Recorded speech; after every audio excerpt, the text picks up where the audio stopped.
Merci, professeur Carbonel, mon ancien interne. Merci au Collège national des généralistes enseignants de nous avoir invités pour vous présenter cette conférence et de me faire l'honneur d'ouvrir la marche sur la prise en soin des patients atteints de MRC. Et moi, je vais vous faire un bref retour sur le contexte et surtout l'état des connaissances et un retour d'expérience de médecins généralistes.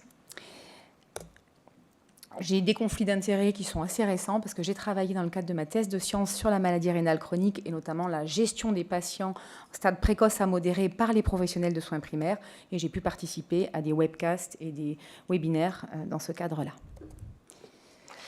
Un mot de contexte et de problématique. François l'a dit, la MRC est fréquente, silencieuse et coûteuse. Coûteuse essentiellement parce qu'elle multiplie par 8 à 10 le risque cardiovasculaire. Donc en fait, un grand nombre de ces patients ont surtout le risque d'avoir un problème cardiovasculaire et même d'en décéder, c'est la mortalité. Et un petit nombre auront des traitements très coûteux, ceux qui évolueront vers les stades terminaux. Elle est définie par des recommandations internationales depuis 2012, le CADIGO, une définition qui est multidimensionnelle, donc qui est déjà un peu complexe à appréhender, puisque c'est l'existence depuis plus de 3 mois d'une anomalie de la structure ou de la fonction rénale, qui est elle-même définie en plusieurs critères, soit la baisse du débit de filtration glomérulaire ou des marqueurs d'atteinte rénale, parmi lesquels, éventuellement, des anomalies urinaires, dont la présence d'albumine, des anomalies morphologiques, des anomalies histologiques ou des antécédents de transplantation. Cette définition nous permet de classer la maladie rénale chronique en 5 stades qui sont basés sur 2 dimensions, le DFG qui définit des stades de G1 à G5 et l'albuminurie de A1 à A3, l'albuminurie étant un marqueur précoce du risque cardiovasculaire. D'un point de vue des causes, quand même la plupart de ces patients ont des causes que nous voyons très fréquemment dans nos cabinets, le diabète et l'hypertension, à retenir que 18% restent de causes indéterminées. Quand on dépasse les causes pour aller vers les facteurs de risque de MRC, en fait, outre, si vous suivez le sens des aiguilles d'une montre, outre le diabète et l'hypertension dont j'ai parlé, qui sont aussi des causes, vous avez les personnes en situation d'obésité, les patients atteints de pathologies cardiovasculaires au sens large, les patients atteints de maladies de système, le rhumatisme inflammatoire, les gens qui ont eu des problèmes urologiques, les gens qui ont eu une insuffisance rénale aiguë, les gens qui prennent des médicaments néphrotoxiques et qui ont des antécédents familiaux de problèmes rénaux. Donc ça fait quand même tout un tas de gens qu'on voit vraiment dans nos cabinets quotidiennement. 2 tests simples de dépistage sont recommandés. L'un est basé sur l'évaluation de la créatinine sanguine pour évaluer ou calculer le débit de filtration glomérulaire, le DFG. L'autre, le recueil des urines sur un échantillon par le RAC, le rapport albumine sur créatinine urine. Ces 2 indicateurs faisaient partie de la ROSP qui a disparu, mais du coup, nous avons été fortement incités pour faire des dosages de créate et de RAC chez les patients à risque, les diabétiques et les hypertendus. Principe très global de traitement des patients atteints de MRC, c'est ce qu'on appelle la néphroprotection, où là encore, vous suivez le cycle de la roue. On commence par équilibrer les pathologies associées, le diabète, l'hypertension, et d'avoir bien sûr des mesures hygiéno-diététiques pour lutter contre le surpoids. On donne des médicaments néphroprotecteurs qui sont pour certains indiqués dans les pathologies associées, l'hypertension et le diabète, pardon. On tente de limiter la prise de néphrotoxiques et depuis quelques années, nous disposons de traitements spécifiques de la maladie rénale chronique. Vous les connaissez certainement, les inhibiteurs du système GLT2 qu'on peut donner chez les patients albuminuriques qui ne sont ni diabétiques ni hypertendus, mais qui sont donc malades rénaux chroniques. Quand doit-on consulter un néphrologue? Vous reprenez l'algorithme du CADIGO avec des stades. C'est cette marche d'escalier que je vous ai marquée en noir. Finalement, on est censé adresser au néphro tous les patients qui ont un DFG inférieur à 30 et ou tous les patients qui ont une albuminurie élevée, c'est-à-dire supérieure à 30 ou à 300 en fonction des unités auxquelles on s'intéresse. Mais on est aussi censé adresser les gens qui ont un DFG modérément diminué, en dessous de 45, et une albumine modérément élevée. Et finalement, quel est le problème? Puisque si on définit tout ça, on a l'impression que c'est assez simple. On constate que malgré des choses simples et définies depuis un certain temps, c'est pas si simple à réaliser en pratique. Il y a un écart entre les recommandations et ce qui est fait. Et mon travail de thèse a consisté à essayer de comprendre cet écart entre les recommandations et la pratique. Il était nommé le projet CROKIDEC pour Chronic Kidney Disease Early Stage Qualitative Study, parce que j'ai fait 2 études qualitatives, mais il se basait aussi sur une revue de la littérature ce qui va me permettre de vous parler de ce dont on parle aujourd'hui, c'est-à-dire un état des connaissances. Est-ce que c'est vraiment vrai qu'il y a un écart entre les recommandations et les pratiques? Et quel est le retour d'expérience des généralistes qu'on a interrogés? Ces 3 études sont là. La première est une revue systématique. La deuxième est une étude quali pour comprendre l'expérience des généralistes de leur gestion des soins de ces patients malades rénaux chroniques au stade légère à modéré. On voulait vraiment interroger le suivi des patients qui ont un DFG supérieur à 45. Et puis, on voulait comprendre finalement comment les généralistes intégraient la pratique des tests de dépistage des protéines urinaires, parce que vous allez le voir, la littérature montre que, contrairement à ce que je pensais, ce que j'avais l'impression de faire, on ne dépiste pas assez en faisant faire les pipis dans les petits pots. Donc, que donnaient finalement les résultats de ces études et comment appréhender en 10 minutes l'état des connaissances et l'expérience des généralistes. Sur la revue de la littérature, je vais très peu parler de méthodo. Si vous avez des questions, on en reparlera. Juste vous dire que c'est une revue qui était conséquente, qui est en cours de publication et qui n'est pas encore publiée. Mais elle nous a permis de récupérer 724 articles que nous avons analysés avec on va dire les canaux habituels d'une revue systématique. 73 ont été inclus à partir des équations de recherche. Et on a fouillé les références biblio de ces 73 articles inclus pour en inclure 17 de plus. Ça correspond quand même donc à 90 articles analysés. Les espèces de mots, là, D, Q, I, ça veut dire que sur les 90 articles, il y en avait 46 qui étaient des études descriptives, 23 des études qualitatives et 21 des études interventionnelles. Et en fait, sur ces 90 études, 70% étaient issus de 5 pays, les USA, le Royaume-Uni en second, le Canada, les Pays-Bas et l'Australie. Toutes étaient issues, en fait, au-dessus de 2012. On avait fait de 2000 à 2022, mais elles datent quasiment toutes après 2012, donc après l'élaboration de la définition. Alors, si on fait justement cet état des connaissances, résumons. Alors, on a fait une synthèse thématique très simple. Il y a effectivement tout un tas d'études qui montrent qu'il y a des problèmes dans la gestion des soins et qu'on n'arrive pas forcément à respecter les recommandations.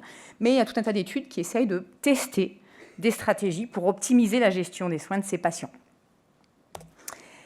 Quand on parle de problèmes de gestion des soins, donc il y a 4 sous-chapitres. Il y a une gestion sous-optimale par les professionnels de soins primaires, ça nous concerne.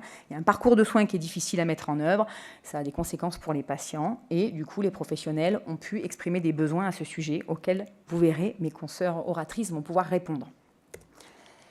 Ces 3 premiers points de gestion sous-optimale, plusieurs études montrent qu'on ne connaît pas la MRC ni les recommandations.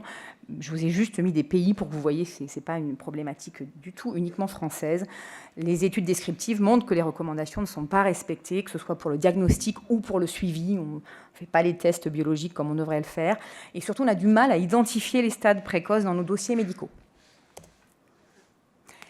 D'un point de vue gestion globale du patient, ça c'était le dépistage, ce que je vous montrais avant. Sur la gestion, franchement, les tests urinaires, c'est difficile dans tous les pays. Il y a une étude avec 200 000 patients aux USA. Il y en a 50% qui n'ont pas eu de test urinaire. Donc, ce n'est pas que franco-français, c'est difficile.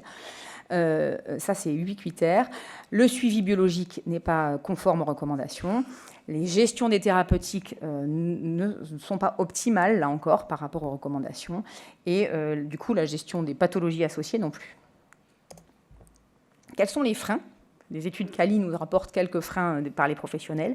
Je ne vais pas tout vous lire, mais je pense que ce qui est intéressant, c'est des infirmières australiennes. En Australie, il y a une forte implication des infirmières de santé publique. Elles disent que parfois, il y a des conflits de vision de la maladie rénale chronique avec les médecins généralistes qui leur empêchent de bien suivre les patients. Et puis le point suivant, vous avez des études européennes qui montrent que ce concept de maladie rénale chronique, pour les généralistes, ce n'était pas très clair. On est toujours dans le doute, en fait, entre est-ce que c'est un patient qui est malade ? Est-ce qu'il a juste un facteur de risque là avec son DFG qui baisse, ou est-ce qu'il a juste des rides rénales, comme dirait le professeur Moran qui m'a dirigé, un marqueur du vieillissement? Du coup, vous verrez, avant-dernier point, on a tendance à minimiser et du coup on a du mal à en parler aux patients. Conséquence de ces problèmes de gestion, le parcours de soins n'est pas fluide, mais vu que nous, on n'est pas très à l'aise, ce n'est pas évident d'initier un parcours de soins avec nos collègues.